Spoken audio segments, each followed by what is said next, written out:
উদ্ভাবন বা মান উন্নয়ন ব্যয়ে মনোযোগ দেওয়ার চেয়ে ওষুধ বিপণনে বেশিরভাগ কোম্পানি কোটি টাকা খরচ করছে চিকিৎসকদের অনৈতিক অর্থ দিতে। এই প্রক্রিয়ায় জিম্মি হচ্ছেন রোগীরা। চিকিৎসকের ব্যবস্থাপত্র মেনে অপ্রয়োজনীয় বা বেশি দামের ওষুধ কিনে অনেকে আর্থিক এবং শারীরিকভাবে ক্ষতির মুখে পড়ছেন। ওষুধ কোম্পানিগুলোর এমন অনৈতিক বিপণন ধারা বন্ধের সুপারিশ করেছে খোদ স্বাস্থ্য খাত সংস্কার কমিশন। জাহেদুল ইসলামের প্রতিবেদন। রাজধানীর একটি সরকারি মেডিকেল কলেজ হাসপাতালের পাশে এই ওষুধ মার্কেট। চিকিৎসকের দেওয়া ব্যবস্থাপত্র অনুসরণ করে ওষুধ বিক্রি হয় এখানে। ব্যবস্থাপত্রে রোগীকে কি ওষুধ দিয়েছেন চিকিৎসক সেটি ফার্মেসিতে এসে নজরদারি করছেন বিভিন্ন কোম্পানির বিক্রয় কর্মীরা। এমন চিত্র দেশের প্রায় সবগুলো হাসপাতাল এবং ফার্মেসিতে। আমি ওষুধ একটা কোম্পানি তৈরি করলো, সরকার পারমিশন নিলাম একটা ওষুধের কোম্পানি থেকে, কিন্তু আমি সেটা যদি তৈরি করে ঘরে বসে থাকি তাহলে তো আমার ওষুধ চলবে না। তাহলে এটা প্রমোশন তো করতে হয়।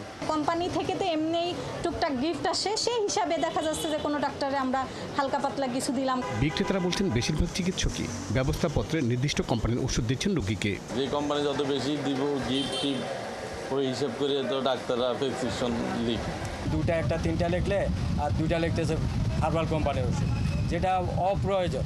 রোগীর দেখা গেছে আপনার সমস্যা 500-1000 টাকার ওষুধে হয়ে যায়, সেখানে মনে করেন 5000-7000 টাকার প্রেসক্রিপশন আসে পড়ে।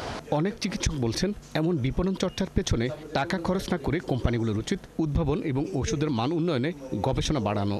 এই জাতীয় উপহার বা উপঢৌকন অবশ্যই চিকিৎসকদের নেওয়া উচিত না, কারণ এই টাকাটা শেষ পর্যন্ত রোগীর ঘাড়ে গিয়ে বর্তায়।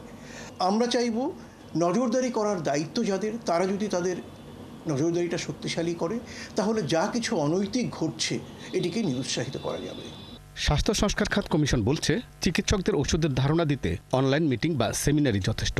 এগুলি আনএথিক্যাল বলেছি, যেভাবে এখন চলছিল আমাদের সুপারিশ করা পর্যন্ত সেই সিস্টেমটাকে বন্ধ করতে আমরা সুপারিশ করেছি। এটা লাভটা হবে যে কোয়ালিটি এনশিওর হবে, প্রাইসিংটা এনশিওর হবে, রোগীরা ভালো ওষুধ পাবে, অ্যাভেলেবিলিটি বাড়বে, অ্যাক্সেসিবিলিটি বাড়বে। দেশে প্রায় 300 কোম্পানি ওষুধ উৎপাদন ও বিপণনে জড়িত। চাহিদার 90% পূরণ করে কোম্পানিগুলো বিভিন্ন দেশেও ওষুধ রপ্তানি করছে।